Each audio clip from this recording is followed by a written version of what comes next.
It's not by accident that Islamization has happened across Europe. There has been an intentional cover-up of internal people in government who have allowed for what we are seeing now in Europe. And there have been people who have been whistleblowing and calling this out and trying to explain it for so long, and it fell on deaf ears. People just did not want to hear that maybe the government is betraying the citizens of Europe. But that is exactly what's happening. And who better to have exposed it than Douglas Murray, who's been writing about this for literally 15 to 20 years. Number of violent crime offenses in France, 2016 to 2023.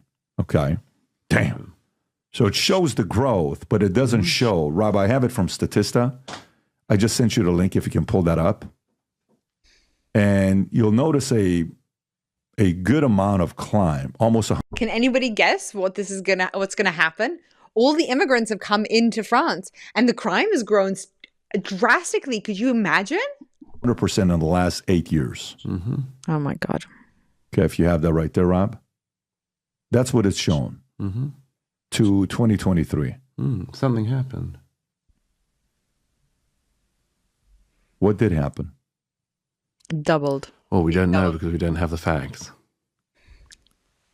Are you trying to tell me that no one on the conservative side has the brass or the ability to get in there and find ways to get the data, not even independently research organizations? It's extremely hard to do. I mean, there are groups. I mean, Migration Watch in the UK has tried to do some of it. You can't collect. It's very hard to collect crime stats, particularly when, as in most countries on the continent, the identities of the accused are kind of hidden from the public. There's a trend in the reporting, for instance, in Germany of any crime that you don't give the name of the person. You do first name and then a letter. Same thing in the Netherlands.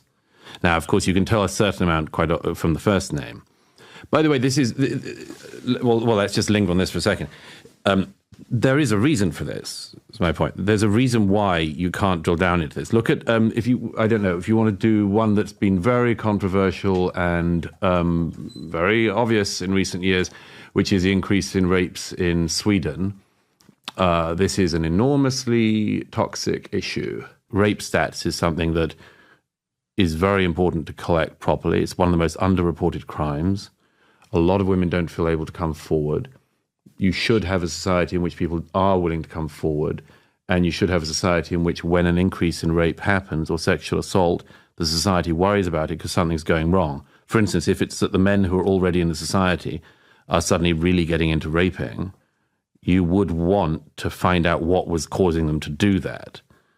True. But it's possible that that's not the explanation. But you can't really know because we don't have data, it won't be collected, and it probably never will be. Who in the right mind think that's a good idea to not pull up data? That's one. Second, why aren't the guys on the opposite side doing their part to pull up, We don't know how many people are in our countries. We don't even have numbers.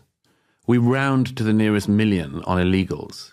In relatively small countries. To millions? We round to millions in countries about illegals, never mind onto legals. About the best, most reliable data you can get on, I think, any Western country on this is the census that happens every 10 years in the UK. Are you guys seeing the cover-up? Are you seeing the cover-up that they won't even collect the data? Data is the number one way for us to figure out what's going right and what's going wrong. Any business that is actually succeeding in building itself knows its numbers. What worked, what didn't. But in Europe, they won't even allow you to collect the data because they don't want the results. They don't want the truth.